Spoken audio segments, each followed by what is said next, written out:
함께 하나님 말씀 봉독하겠습니다. 오늘 사도행전 5장 33절부터 42절까지 그들이 듣고 크게 노하여 사도들을 없이 하고자 할세 이스라엘 사람들아 너희가 이 말하는 사람에 대하여 어떻게 하려는지 조심하라. 이 사람들을 상관하지 말고 버려두라.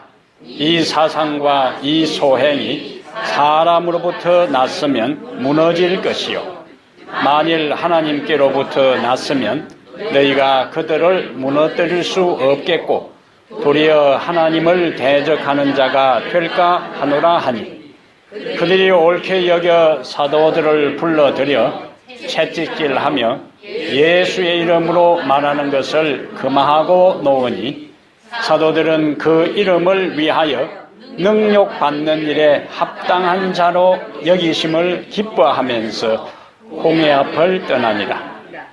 그들이 날마다 성전에 있든지 집에 있든지 예수는 그리스도라고 가르치기와 전도하기를 그치지 아니하니라. 아멘. 전도하며 삽시다.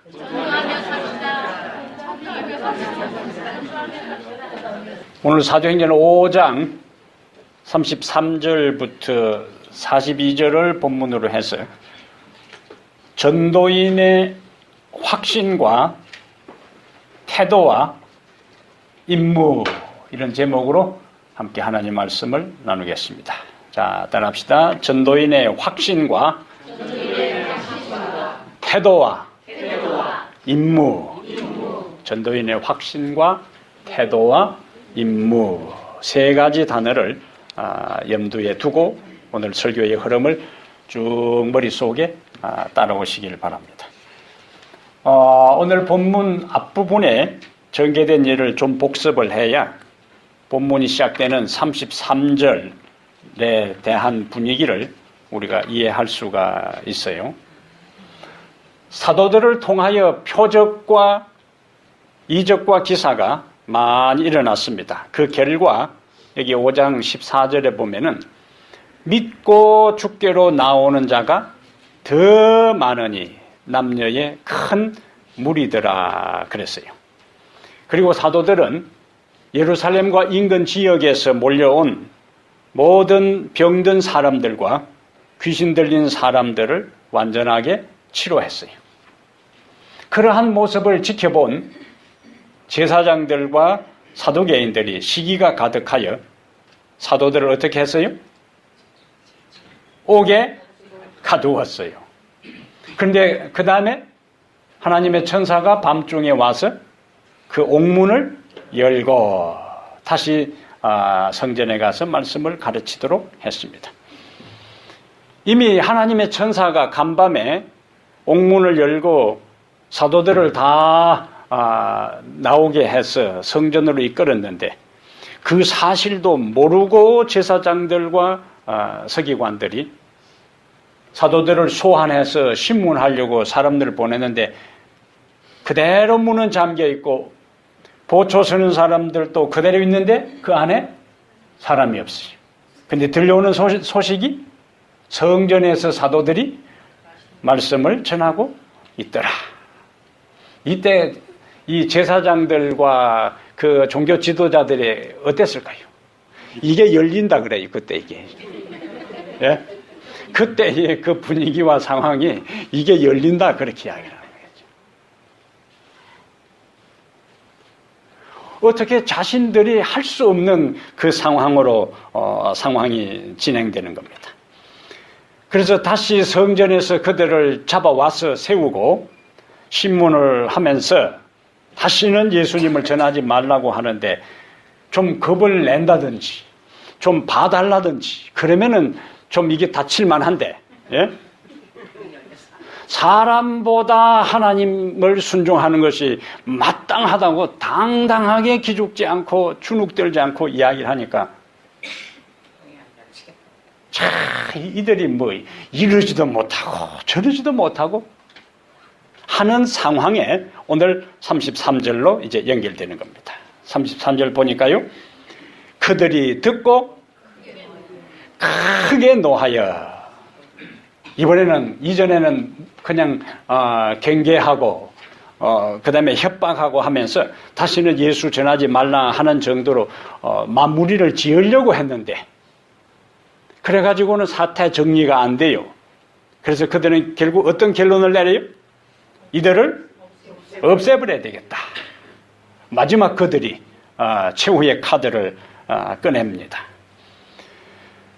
그리하여 더 이상 그들이 분노를 참지 못하고 사도들을 죽이려고 이제 결심하게 되는데, 이들은 어떤 사람들인가? 하나님의 아들 예수님까지도 죽인 사람들이에요. 그러니까 더 이상 이들에게는 무섭고 두려워할 것 없는 사람들이에요.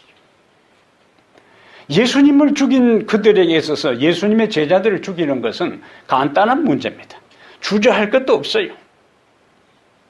그래서 제자들의 이제 생명은 우리가 말하는 것처럼 바람 앞에 촛불처럼 위태롭게 되었습니다. 이러한 때에 전도자로서, 하나님의 기별을 전하는 사람으로서 첫 번째 어떤 확신을 가져야 하느냐. 오늘 첫 번째 제목의 중요한 단어는 전도인의 확신. 전도인의 확신의 중요한 것들은 우리의 생명은 하나님의 손 안에 있다. 이것이 전도인이 가져야 할, 하나님의 백성들이 가져야 할 첫 번째 확신입니다. 어떤 확신이요? 우리의 생명은 누구의 손에? 하나님의 손 안에 있다.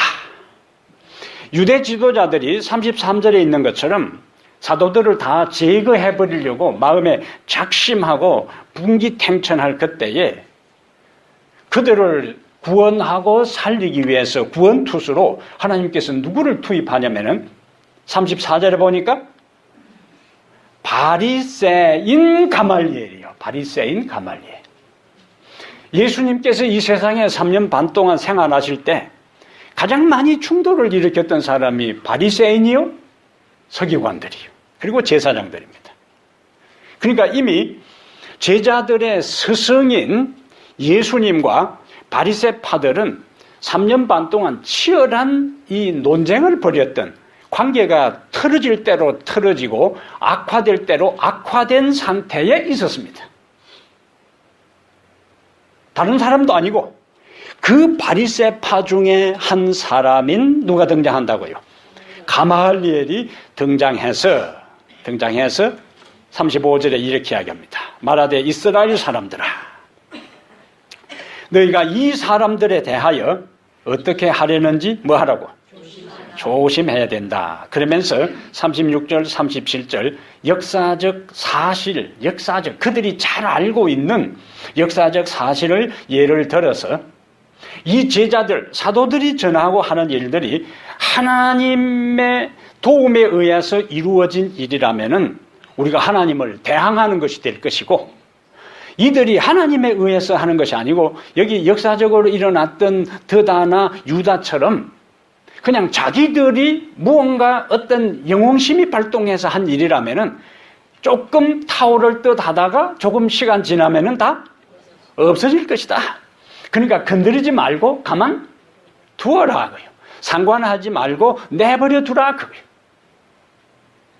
하나님께서 도와주시면은 우리가 아무리 막아도 막을 수가 없을 것이고, 하나님이 이들의 배후에 있지 아니하면은 우리가 일부러 손에 뭘 묻히지 않아도, 피를 묻히지 않아도 이들은 스스로 소멸될 것이기 때문에 가만두라.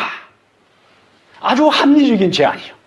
그 다음에 그런 제안을 한 가말리엘은 어떤 사람이라고 소개하냐면은 34절에 율법 교사로, 그 다음에 모든 백성에게 존경을 받은 사람이라. 이러한 사람이 평소에 백성들로부터 존경을 받고, 거기다가 율법에 정통한 학자가, 그리고 역사적 사실을 들어서, 그리고 상식에 기초하고 합리적인 내용을 가지고 제안했을 때에 그 의견을 묵살할 수가 없었어요. 듣고 보니까 맞아요. 듣고 보니까 맞는 겁니다. 그래서 그들이 33절에는 이들을 제거해버리려고 했지만은 40절에 보니까 그들이 옳게 여겨 사도들을 불러들여 채찍질하며 예수 이름으로 말하는 것을 금하고 넣으니라. 원래는 뭐 하려고 했는데? 죽이려고 했는데. 그래서 아무리 생사 여탈권을, 생사를 좌우할 수 있는 법정에 있는 모든 사람들이 평상심을 가지고 재판한 것도 아니고 분노에 치밀어 화가 나면은 뭐요? 눈에 보이는 게 없어요. 눈에 보이는 게 없습니다. 지금 이 사람들의 눈에 보이는 게 없을 정도로 극도의 분노 속에서 자존심이 상할 대로 상한 상태에서, 그리고 사도들을 죽일 수 있는 권한을 가진 사람들의 입장이기 때문에 인간적인 안목에서 그 상황에 사도들이 살아나는 것은 불가능한 일이요. 불가능한 일이요. 그러나 하나님의 백성들의 생명은 누구에게 있다? 하나님의 손 안에 있다는 것을 하나님의 백성들, 전도인들은 분명하게 확신하고 기억할 필요가 있습니다. 우리 재림교인들에게 잘 알려진 그 이야기 가운데 독일의 우리 재림교인이었던 프란츠 하젤이라는 분이 2차 세계대전이 일어날 때에 40살이었는데 이제 군대 징집 명령을 받고 군대로 끌려갑니다.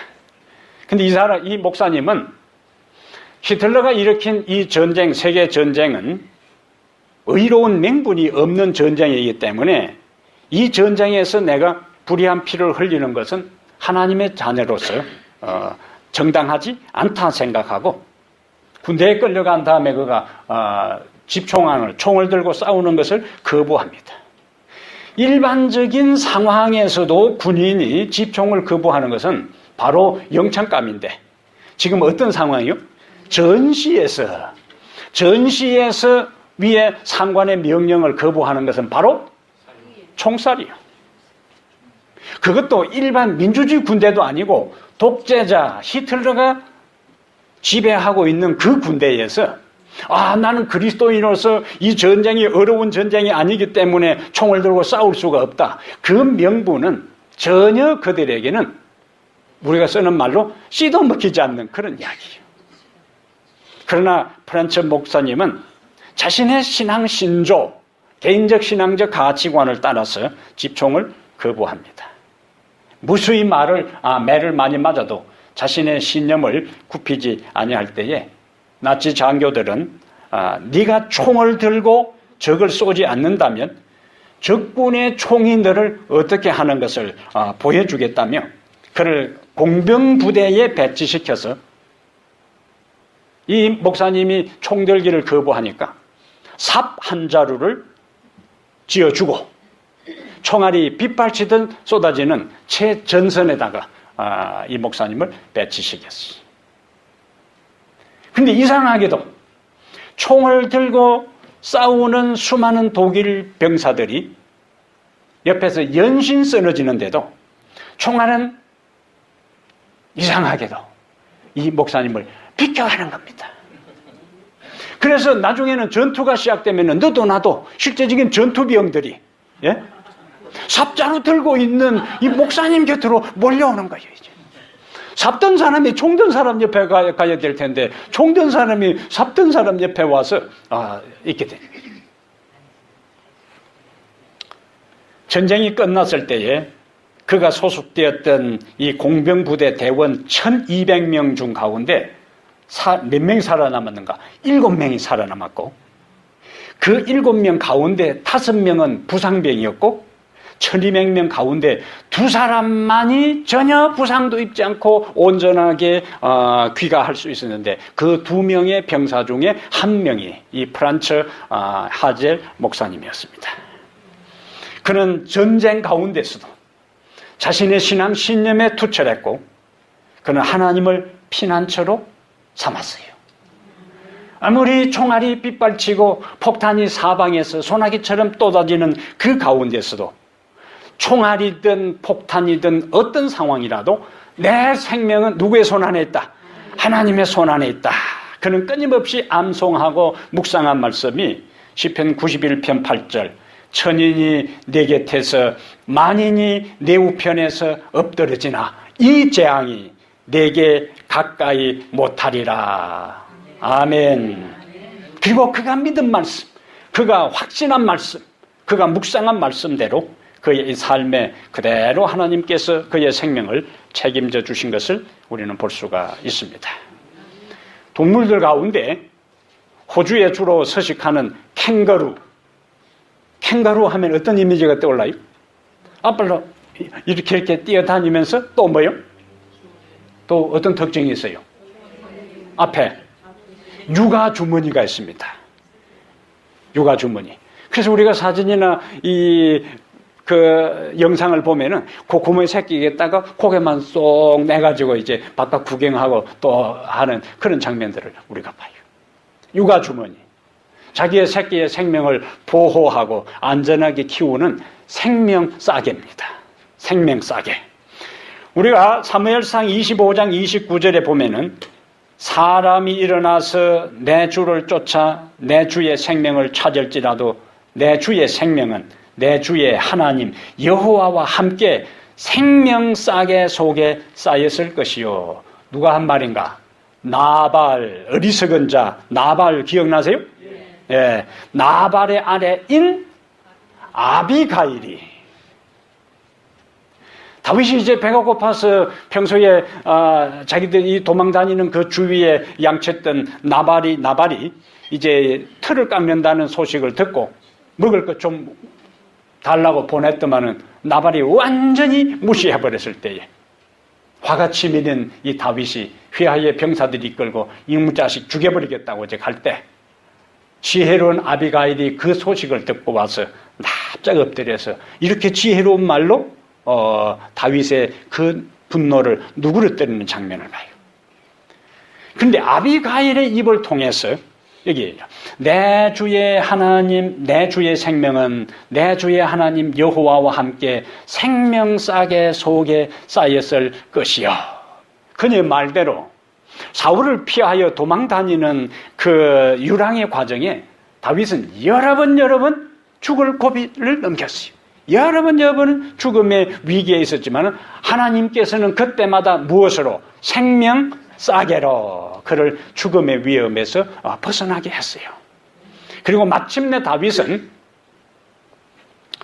사울과 모든 원수들로부터 벗어난 다음 시편 18편 2절에 이렇게 노래합니다.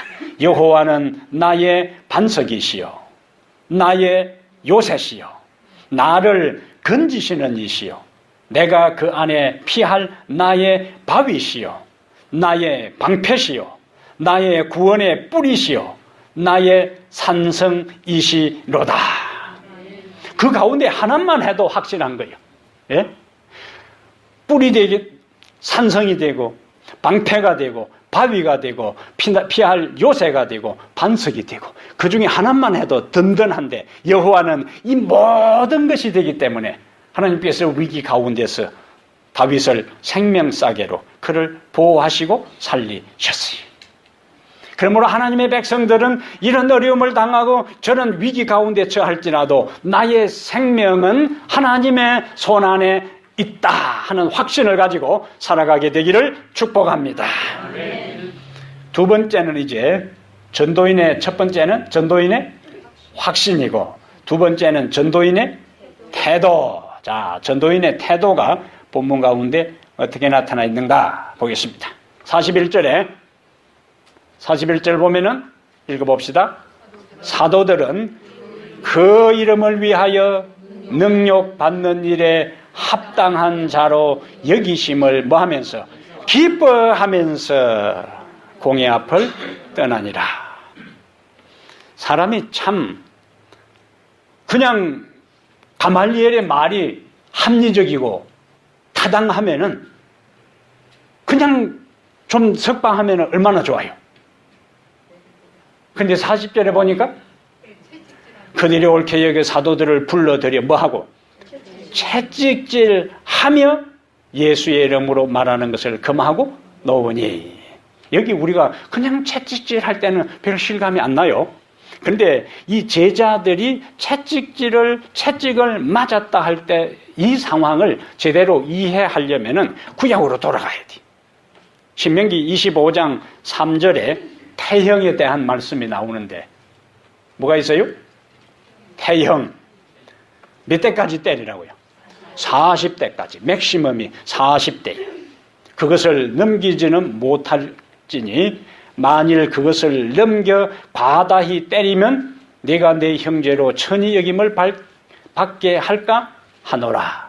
근데 유대 문헌 가운데 미시나라는 문헌이 있는데 채찍질에 대한 자세한 설명이 있습니다. 이 미시나에 모세의 법에 포괄적으로 기록된 40가지 태형을 할 수 있다 한 것에 대해 자세하게 설명한 걸 보면 이렇게 되어 있어요. 형이 확정된 죄수는 윗옷을 벗게 하고 두 손을 두 기둥에 묶고 결박한 후에 소 가죽이나 당나귀 가죽으로 만든 채찍으로 가슴을 13번 때리고 그러면 어깨와 등짝을 26번을 때려요. 그럼 보태면 몇 번이요? 39이요. 원래 모세가 제시한 맥시멈은 40번이에요. 그 중에 한 번을 뺍니다. 왜냐하면 옆에서 잘못 세다가 40번 이상을 때리게 되면 때린 사람이 형을 받게 돼 있습니다. 그래서 아예 그냥 안전하게 한 번 빼는 거예요. 그럼 우리가 고린도서 11장 24절에 바울이 자신의 고난을 이야기하면서 고린도서 11장 몇 절요? 24절에 자신의 고난을 이야기하면서 내가 유대인들에게 40에 하나 감한 매를 몇 번 맞았다고. 이건 겐또로 맞추는 게 아니라 성경을 읽어서 맞춰야지 그냥 어림짐작으로 그 연필을 굴려서 맞추는 게 아니에요. 자, 40에 하나 감한 매를 5번 맞았다. 그럼 자그마치 몇 번을 맞은 거예요? 예? 상고 나온 분 빨리 계산을 한번 해보세요. 가만히 그거 계산한다고 우리가 시간을 보낼 수 없으니까 집에 가서 나중에 셀폰에 있는데 다 계산해 보시고 40에 하나 감한 매를 5번이나 맞을 정도의 그 엄청난 그런 살점이 떨어져 나가고 피가 낭자한 거예요. 그러면 최소한 제자 사도들이 그들이 원래 이 제사장들과 서기관들과 바리새인들은 원래는 이 사도들을 뭐 하려고 했으니까 죽이려고 한 대신에 안 죽이니까 안 죽이는 대신에 매를 때려서라도 그들의 분노를 뭐요? 좀 풀어야 되는 거예요. 예?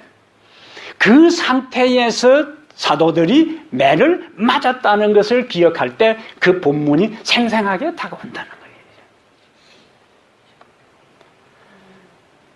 근데 이런 매를 맞은 사도들의 반응이 41절에 사도들은 그 이름을 위하여 능욕받는 일에 합당한 자로 여기심을 뭐 하면서? 기뻐하면서 공의 앞을 떠나니라. 이들은 예수님께서 평소에 그들을 가르칠 때에 말씀하신 것을 기억했을 것입니다.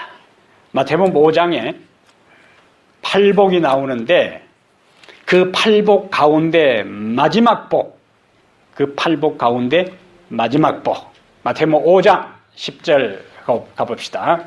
마태복음 5장 10절에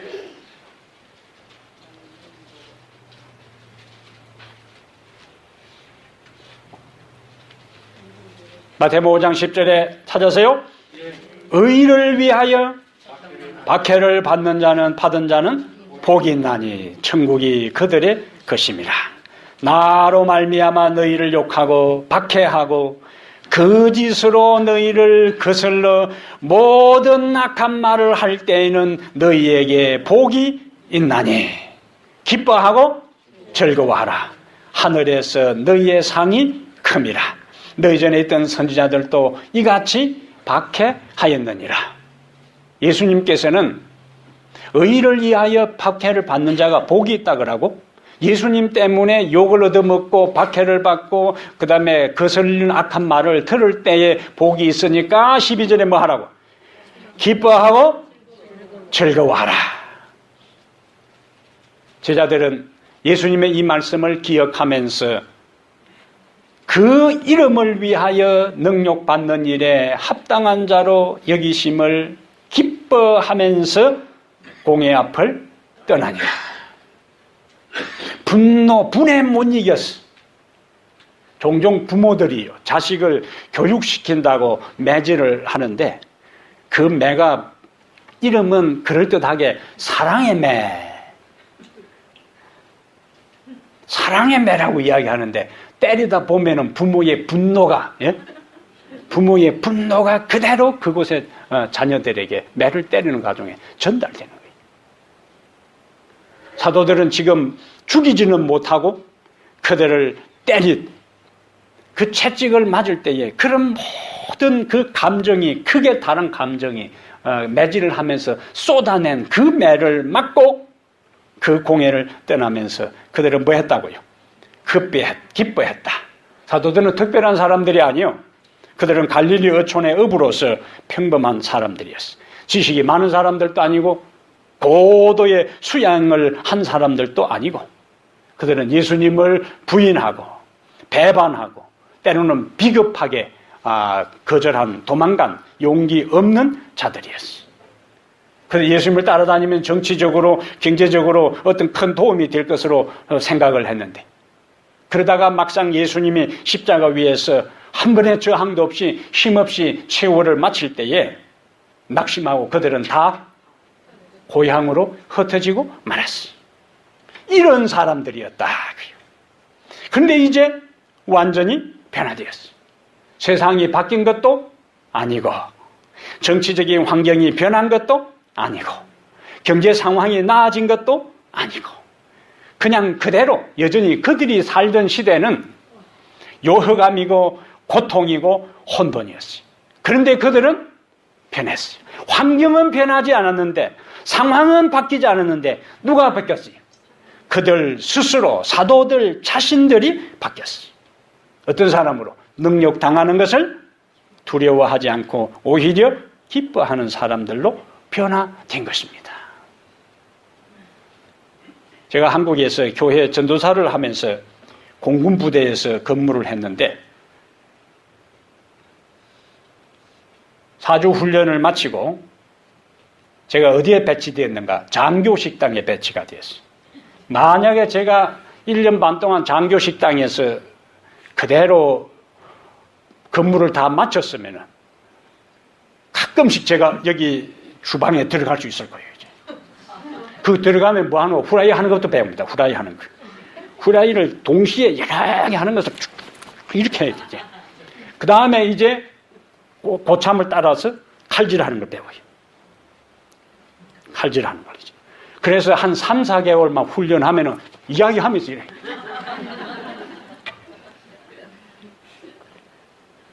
제가 거기에 한 달을 있었습니다.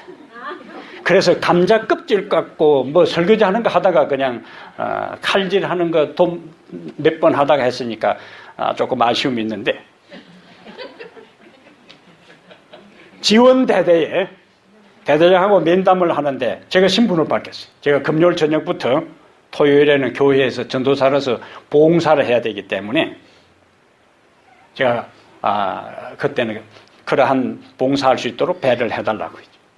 그 대대장이 첫 면담에 그것을 흔쾌히 허락했어요. 진돗개 하나 비상사태가 아닐 경우에는 너는 무조건 대대장 명령이 떨어졌으니까 언제든지 너는 금요일날 해 넘어가기 전에 퇴근할 수 있다. 그런데 한 3주쯤 될 때에 공군 참모총장이 초도 순시를 와서 저녁에 그 장교식당에서 파티를 이제 하는 겁니다. 저에게 부여된 임무는 뭐냐? 그때가 이제 여름이요. 제가 6월달에 들어갔으니까 한 달 훈련받고 이제 7월, 8월 여름인데 큰 그 고무다랭에다가 맥주를 잔뜩 쌓아놓고 거기다 얼음을 넣어서 차게 한 다음에 그 다음에 테이블마다 맥주가 떨어지면은 맥주 딱 뚜껑 따가지고는 테이블에 서빙하는 것이 저에게 주어진 임무였어요. 그래서 이제 우선 창고에 맥주를 갖다가 통에다가 넣고 얼음을 넣어서 이제 차게 하는데, 이제 파티는 시작할 시간이 다가오고, 그 다음에 이제 제가 7시 반에 가서 예배 설교를 해야 되겠고, 지금 뭐 공군참모총장이 떴으니까 부관들하고 참모들하고 부대 또 그 훈련 단장 다 떠가지고 완전 비상인데, 전시는 아니라도 완전 비상인데, 이제 훈련 마친 이등병이 그 중요한 병 따는 그 중요한 역할을 이제 마다하고 퇴근을 해야 되는데, 뭐 위에 바로 위에 고참한테 이야기하니까 눈을 부랍두고 뭐 끼 하고 있는데 안 된다잖아요 이제. 왜냐면 제가 빠지면 그들이 다 제 몫을 해야 되니까. 그래서 할 수 없이 장교식당 담당 장교를 찾아갔습니다. 하얀 옷을 입고 그 하얀 모자를 쓴 채로 이제 찾아갔어요. 이제. 그래서 제가 여기 올 때에 대대장님이 전시 상태가 아닌 이상 금요일 해 넘어갈 때부터 토요일은 저에게 교회에서 봉사할 수 있도록 배를 했으니까 퇴근을 하도록 도와달라니까. 그 중대장이 제 이야기를 듣면 대대장 명령이라는데 뭐 어떡하겠어요. 빨리 눈치껏 고참들 안 보이게 빨리 빠져나가라는 거예요. 이제. 그리고는 안식일 이제 예배 드리고, 거기는 이제 장교식당이니까 조종사들이 일요일마다 이제 비행 훈련을 해요. 6시에, 새벽 6시에 출근을 해서 누룽지를 끓입니다. 이 조종사들이 비행 훈련을 하기 전에 일찍 비행 훈련을 하니까 누룽지를 한 그릇씩 먹고 이제 비행 훈련을 하고 나중에 정식으로 식사를 해요. 큰 쇠솥에 이제 가스불을 틀어서 누룽지를 이제 끓이고 있는데 상병이 좀 보자는 거예요. 분위기가 약간 좀 눈빛이 싸늘하면서 얼굴이 살기가 쭉 감도는 거예요. 어디로 데려가냐면 김치 창고로 데려가는 거예요. 그 김치 창고가 이 쫄병들 오면은 훈련시키는 곳이겠죠. 김치 창고에 데려가더만 문을 딱 잠그는데 보니까 이 마대로 된 빠따가 서너 개가 딱 벽에 기대고 있는데, 주먹을 쥐고 그 세면 바닥에 엎드려 해놓고는 이 자식이 말이야, 내보다 나이가 3살이나 적은 이 녀석이 빠따를 때리는 거예요. 이제 밖에 나가면 전도사하고 내보다 3살 어리지만 군대 아니니까 어떻게 하겠어요. 이제. 그 다음 일요일 날도 또 좀 따라오라는데 김치창고로 또 데려가는 거예요. 2주를 연속해서 김치창고에 들어가가지고 한 번에 10대씩 빠따를 맞았잖아요. 그런데 이 여름 옷 속에 두꺼운 옷 입은 것도 아니고 빠따를 맞는데요. 이 매가 딱딱 이놈 자식이 많이 때려봤는지, 얼마나 잘 때리는지 딱딱 때리는 거예요. 근데 매를 맞는 과정에서는 참 아프고 너무너무 힘들었는데 마음이 이상하게 기쁜 거예요. 이제 나도 예수님의 무엇에 진리를 위해서 예수님의 고난에 동참한다고 생각하니까 이상하게 기분이 좋은 거예요. 집에 와서 이제 샤워를 하려고 옷을 보니까 완전히 뒤에 뱀 자국처럼 되어 있는데, 하나님 이것이 영광의 자국입니다. 이것이 영광의 예수님의 흔적입니다. 내가 다른 거는 예수님과 함께 고통은 많이 경험하지 못해도 내가 안식일을 제대로 지키고 기억해서 전도사로서의 사명을 감당하기 위해서 제가 2번에 걸쳐서 20대를 맞았는데, 하나님 이것은 주님이 나를 위해서 맞은 것. 우리의 선조들이, 바울은 40에 하나 감한 매를 5번이나 맞았는데 저야 10대씩 2번 맞고 끝났습니다. 그래도 2번이라 작지만은 주님의 고난에 내가 맛배기라도 동참하게 하신 것이 감사합니다. 하나님을 믿고 예수를 전하고 살아가는 사람들이 때로는 신앙 때문에 오해를 받을 때도 있고, 전도를 하다가 조롱의 대상이 되고, 때로는 비난을 받을 때 우리는 더러워 기분 나쁘면 못하겠다. 내가 누구 위해서 내가 전도하는 줄 아냐? 이렇게 하지 말고, 예? 저 뒤에서 구승거리는 소리 듣고 이상한 소리 들을 때에 주님, 내가 당신의 고난에 참여하는 것으로 인해서 감사합니다. 그렇게 하시기를 바랍니다. 예? 그것이 우리가 하나님을 믿고 복음을 전하는 사람들의 기본적인 태도입니다. 태도. 예? 주의 말씀을 전하고 진리를 따라 살면서 고난을 받을 때 뭐하라? 기뻐하라. 이것이 전도인의 두 번째 태도. 그렇게 살아가게 되기를 축복합니다. 세 번째 42절 보겠어요. 5장 42절에 그들이 날마다 성전에 있든지 집에 있든지 예수는 그리스도라고 가르치기와 전도하기를 그치지 아니하리라. 41절은 어떤 상황인데요? 매를 맞고 그들이 나온 상황이면은 당분간이라도 뭐요? 지금 그들이 신경이 많이 날카롭고 곤두선 상태에 있으니까 우리 전도를 하더라도 뭐요?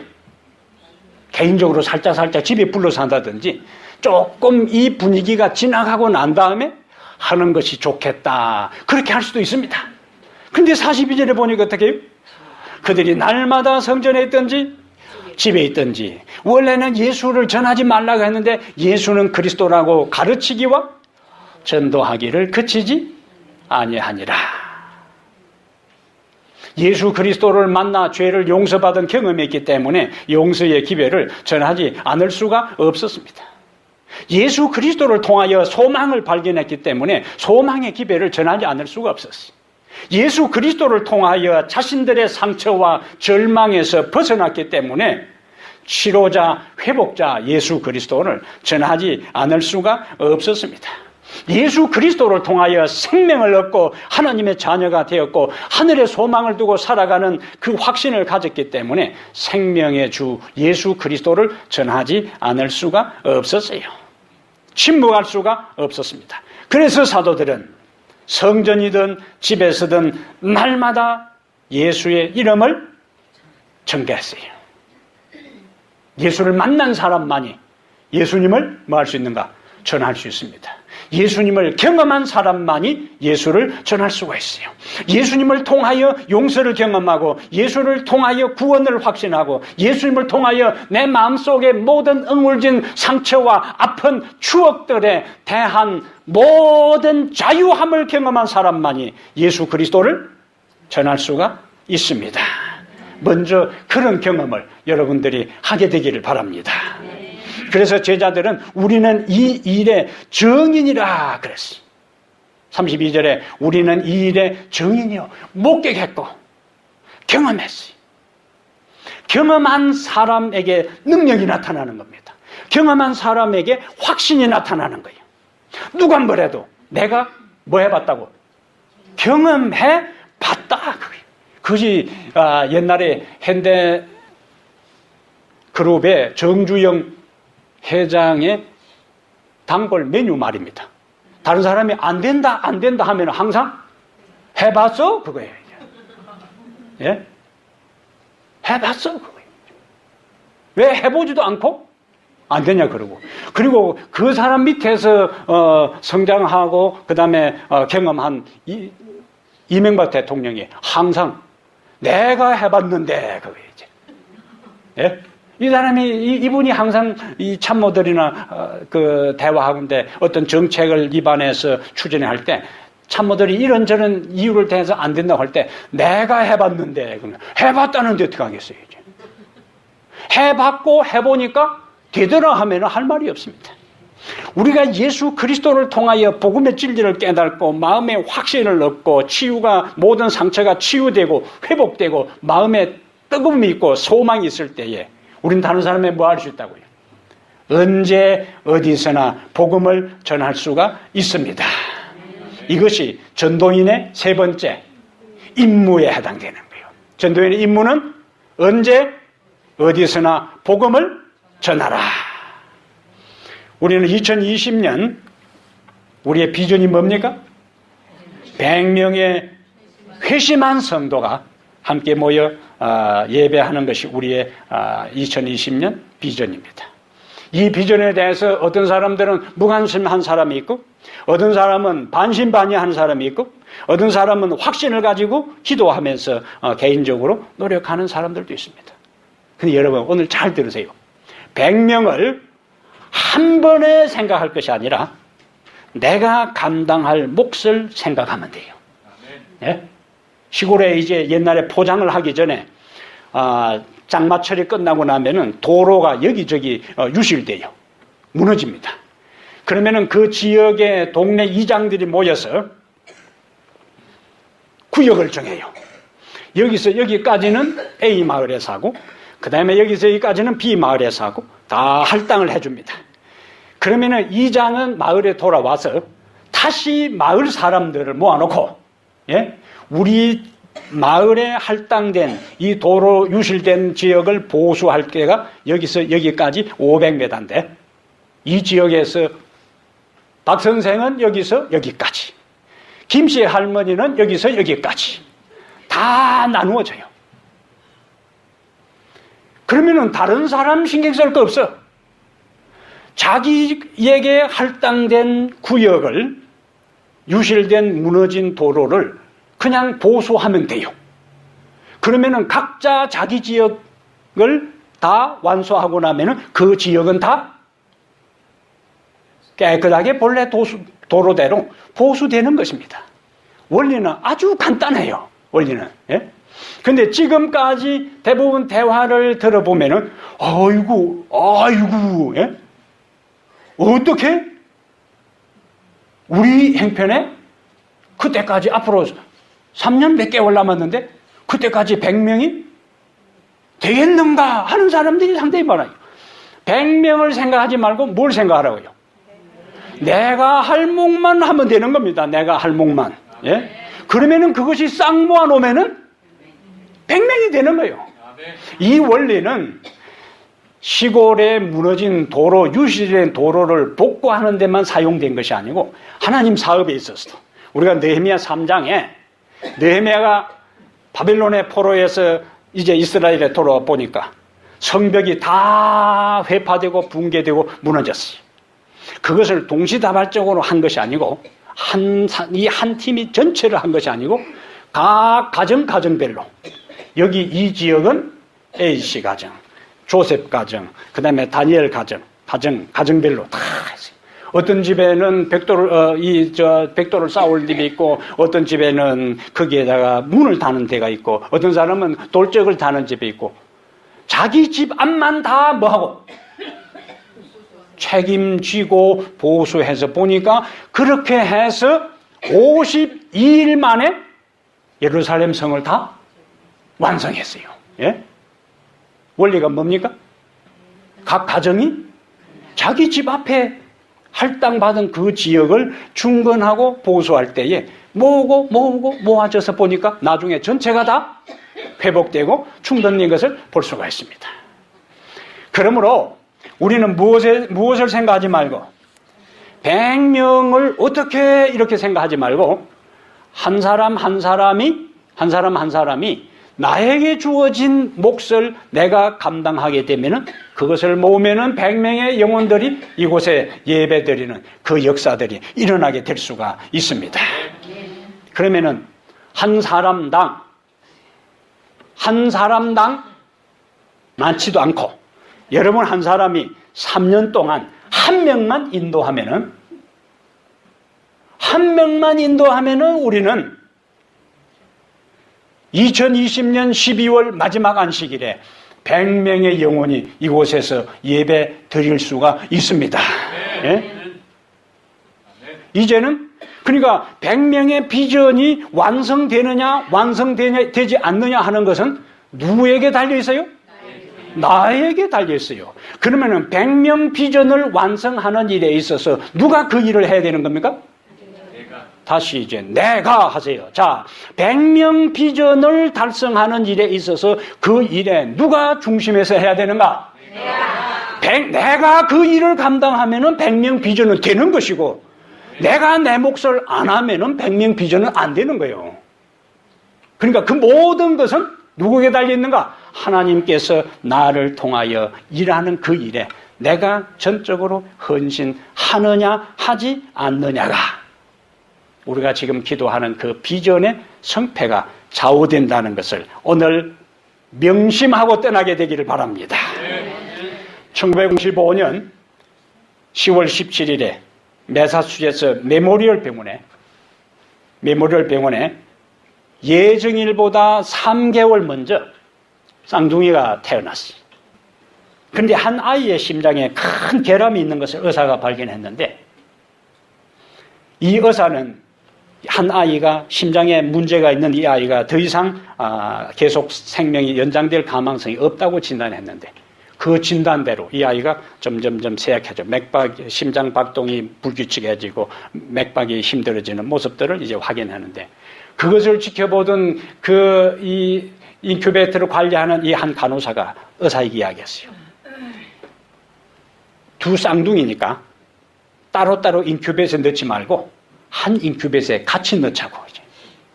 그래서 조금 큰 인큐베이터에다가 이 두 아이를 같이 넣었는데 근데 놀라운 일이 일어났어요.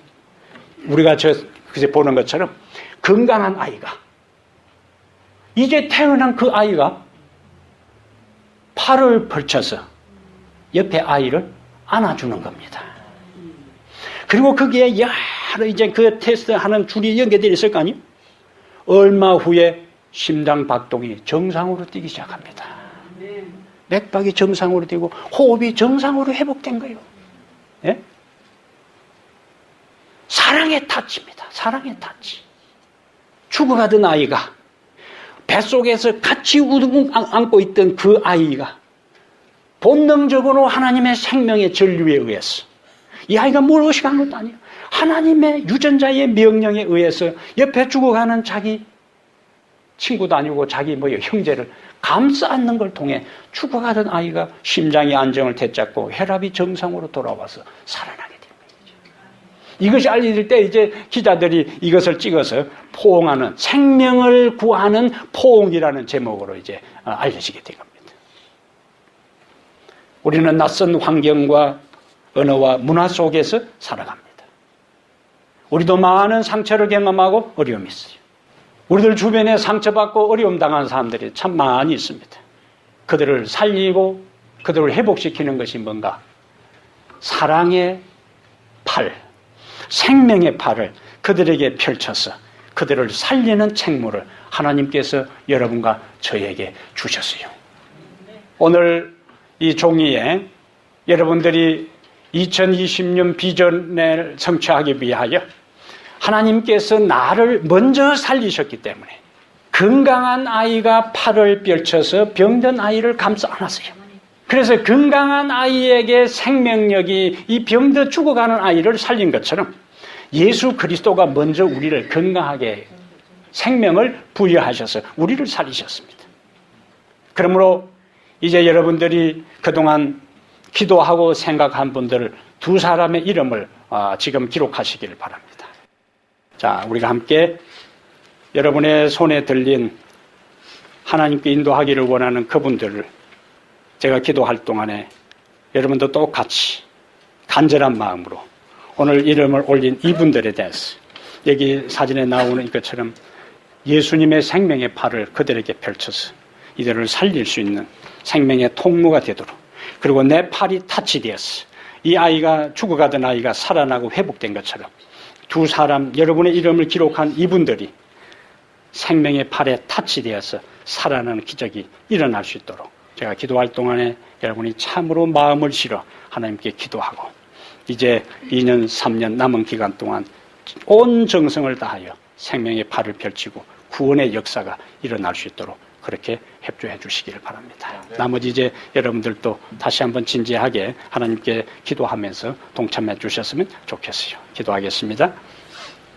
하나님 우리 아버지, 머나먼 하늘에서 이 땅까지 오셔서 죄로 인해 신음하고 비틀거리며 죽어가던 우리들을 회복시키고 살리기 위해서 이 땅에까지 오신 주님의 기막힌 죽음보다 강한 사랑과 은총과 사랑과 은혜를 진심으로 감사합니다.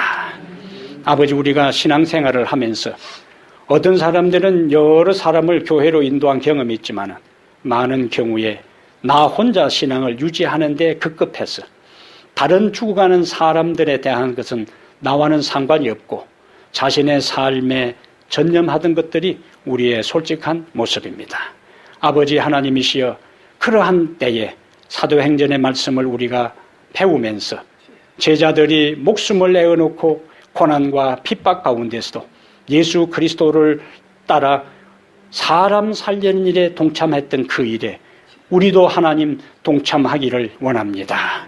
이 교회를 이곳에 세우신 이유가 바로 이 교회를 통하여 사람을 구원하는 영원 구원의 기간이 되도록 이 교회를 세우셨사오니 이 교회에 속해 있는 한 사람 한 사람 구성원으로서 이제 우리가 그 사명을 감당하기를 원합니다.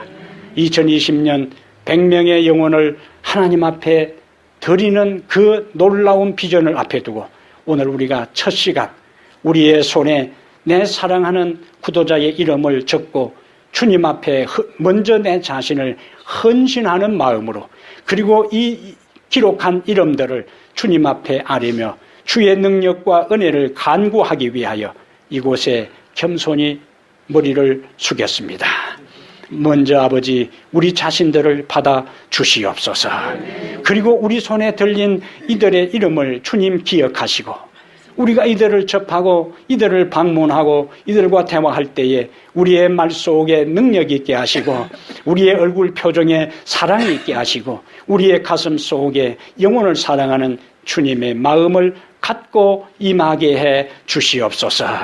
아직까지 이런저런 사정으로 이 일에 동참하지 아니한 남아있는 분들도 다만 시기에 다시 한번 우리가 헌신할 때 하나님 아버지 즐거운 마음으로 이 일에 동참해 우리 교회 모든 성도들이 한 마음으로 이 일에 연합하여 아버지의 살아계신 능력의 역사가 어떠함을 우리의 눈으로 확인하고 그것을 경험하고 체험할 수 있도록 도와주시옵소서.